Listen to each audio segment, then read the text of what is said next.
The galaxy believed humans were soft. They were new among the stars. Their ships were not the biggest. Their weapons were not the brightest. They spoke about peace more than power. Other empires saw them as emotional and weak. And that mistake would cost them everything. On the outer edge of human space, there was a small colony world called Haven 3. It was not a military planet. It had farms, schools, research labs, and families trying to build a new future. Children played under a red sky. Workers built cities from shining metal and glass. It was a symbol of hope. Then the Zarkonian Empire arrived. Their warships filled the sky like a black storm. Massive cruisers blocked the sun. Their leader sent one short message to the colony. Surrender your world. Or be erased. The colony governor asked for time. She said there were only civilians there. She asked for mercy. The Zarkonians did not answer with words. They fired. Energy beams cut through buildings. Defense towers exploded in seconds. The sky burned orange. Families ran through smoke and fire. Emergency signals were sent across human space. The entire galaxy watched. News drones recorded everything. Other empires did nothing. Some even smiled. They believed this would teach humans a lesson. They thought humans would cry, complain, and accept their place. Inside the human council chamber, there was only silence. The leaders watched the destruction live. They saw children hiding. They saw cities falling. They saw the colony's final message. We are still here. Then the signal went dark. For a long time, no one spoke. Finally, the oldest council member stood up. His voice was calm. His face showed no anger. Send a response, he said. A single transmission was broadcast to the entire galaxy. 3 simple words. We will remember. Many laughed. Some leaders even made jokes on public networks. They said humans were dramatic. They said memory was not a weapon. The Zarkonian Emperor himself responded with pride. Remember all you want, he said. You are too weak to act. But deep inside human territory, something changed. Hidden shipyards powered on. Massive doors opened in silent asteroid bases. Fleets that had never been shown to the public began to move. These were not normal fleets. They were dark gray, built for endurance, built for long war. Human scientists activated projects that had been secret for years. Artificial intelligence systems calculated future battles. Old military commanders were called back into service. There were no loud speeches. No public anger. No threats. Only preparation. In one underground command center, a young officer asked his captain, "Are we declaring war?" The captain looked at the burning image of Haven 3 still frozen on the main screen. "No," he said quietly. "War is loud. This will be quiet." Across human space, families held memorials. Names of the lost were read in silence. No one shouted for revenge. No one demanded blood. But every human knew something had shifted. Days passed. The Zarkonian fleet that attacked Haven 3 stayed near the human border. They celebrated their victory. They believed fear would keep humans under control. They were wrong. Far beyond normal sensors, in deep empty space, shapes began to gather. Human ships formed lines without lights. Engines ran at low power. No signals were sent. In the dark command bridge of the largest human flagship, an admiral stood alone. He looked at the stars for a long moment. Then he gave one order.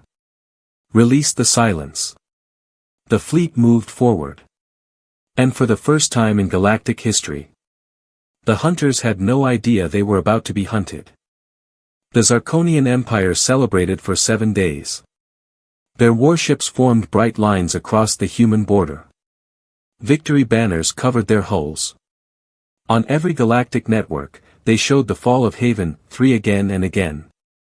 They wanted the galaxy to remember who held power. The Emperor stood before millions and said, "Humans speak of memory. We speak with fire." The galaxy agreed. Most empires believed the lesson was complete. Humans would hide now. Humans would negotiate. Humans would accept fear. But in the cold dark between stars, something was moving. The human fleet did not travel like normal armies. They did not use bright jump gates. They did not send signals. Their ships moved through deep space lanes known only to them. Their engines were silent. Their hulls absorbed light. On the 8th day of celebration, the Zarkonian First Border Fleet prepared to return home. It was their strongest force. Over 3,000 warships. Heavy cruisers, carrier vessels, destroyers, support ships. Enough power to crush 10 planets. Their commander, High Marshal Corrin, laughed when one of his officers reported strange sensor shadows. "Humans are watching," the officer said carefully. "We detect small distortions behind us." Corrin waved his clawed hand. "Let them watch. Fear is good for them." The fleet entered warp formation. That was the last confirmed signal they ever sent. At first, no one noticed. Hours passed. Then a full day. Communication beacons stayed silent. Long-range scanners found nothing. The fleet did not appear at its expected arrival point. The Emperor demanded answers. Search drones were sent to the last known coordinates near human space. What they found made the galaxy uneasy. There was no battlefield. No broken ships drifting. No radiation clouds from massive explosions. Just empty space. And scattered metal fragments.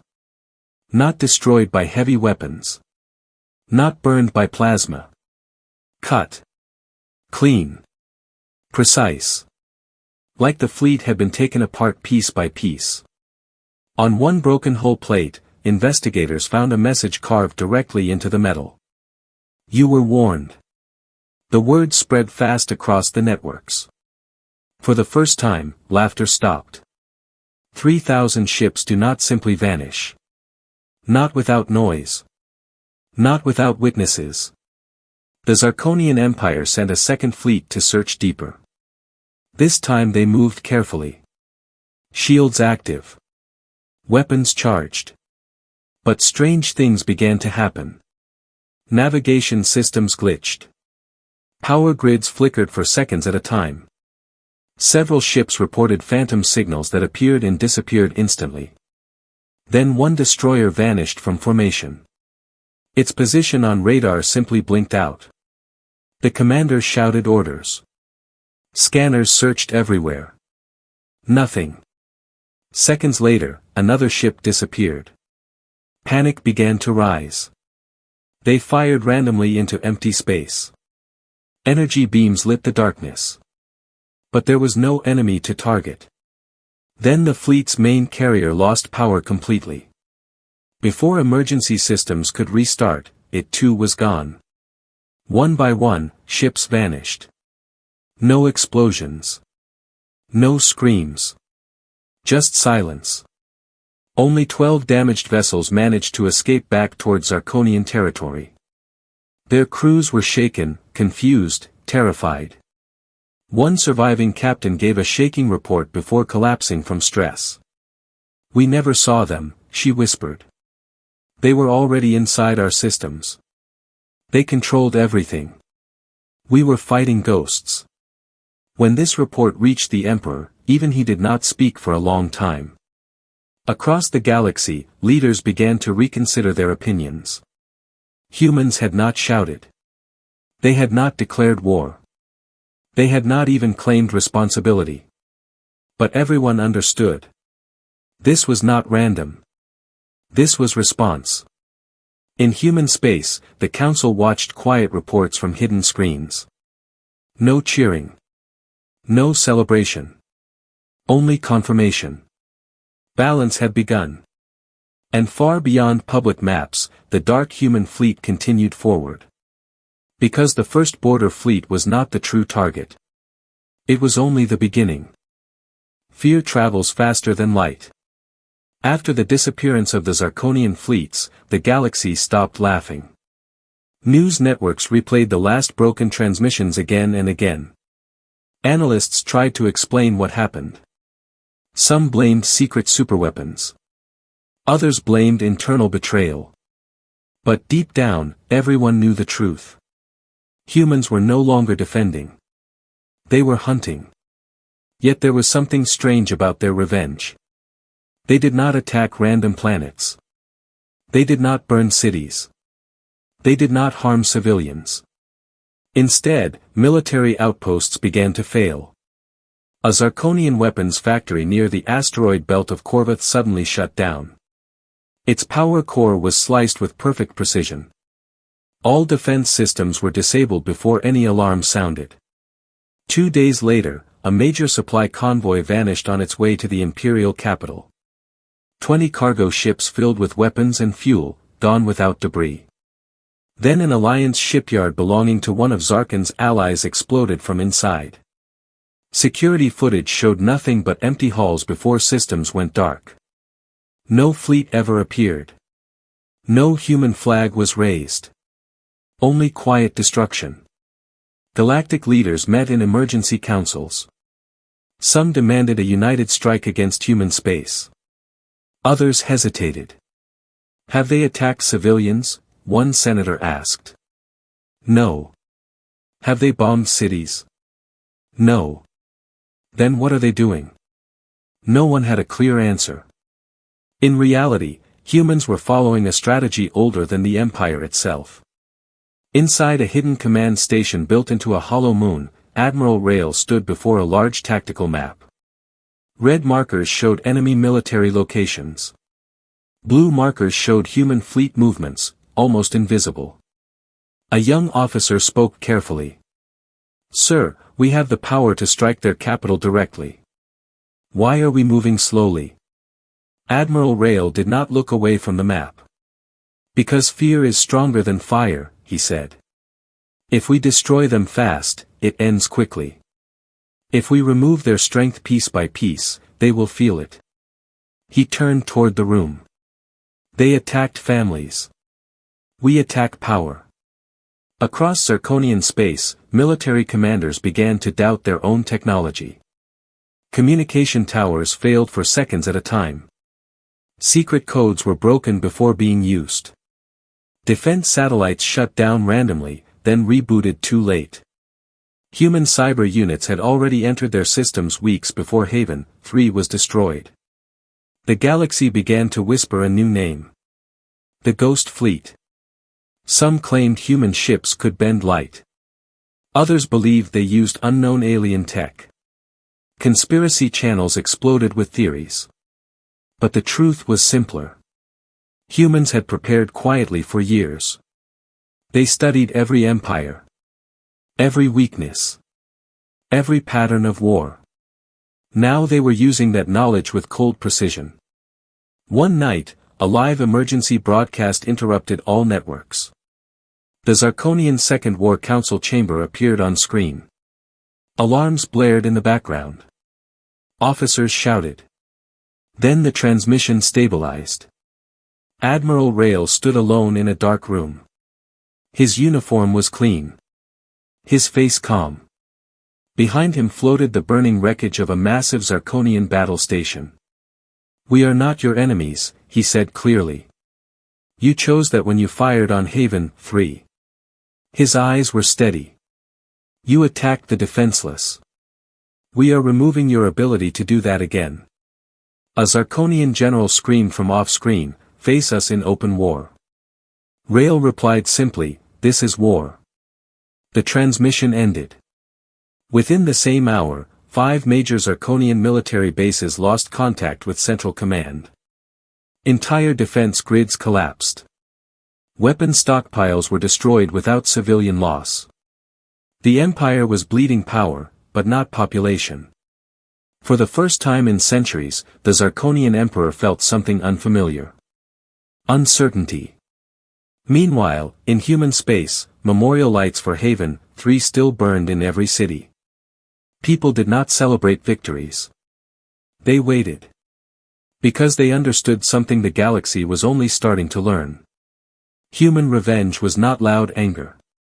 It was quiet, patient correction. And the Ghost Fleet was not finished yet. It was only getting closer to the heart. The Zarkonian Empire had ruled through fear for centuries.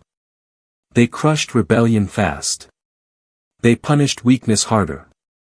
They believed power meant control. But now their control was breaking. Military reports filled the Emperor's war chamber every hour. Shipyards disabled. Weapon factories destroyed. Fleet commanders missing. Even encrypted channels were no longer safe. For the first time, the Emperor stopped speaking of victory. He began speaking of survival. Gather every remaining fleet, he ordered. We strike at human space directly. We burn their worlds until they beg. It was the largest military movement in Zarkonian history. Thousands of ships from across the Empire turned toward human territory. Heavy cannons charged. Planet-killer weapons were unlocked. Allied empires joined out of fear. They believed one massive attack would end the Ghost Fleet forever. In human space, alarms did not sound. There were no emergency speeches. No panic in the streets. The Human Council already knew. Their intelligence systems had predicted this exact move weeks earlier. Admiral Rail stood before a projected map of incoming fleets. The red markers covered half the screen.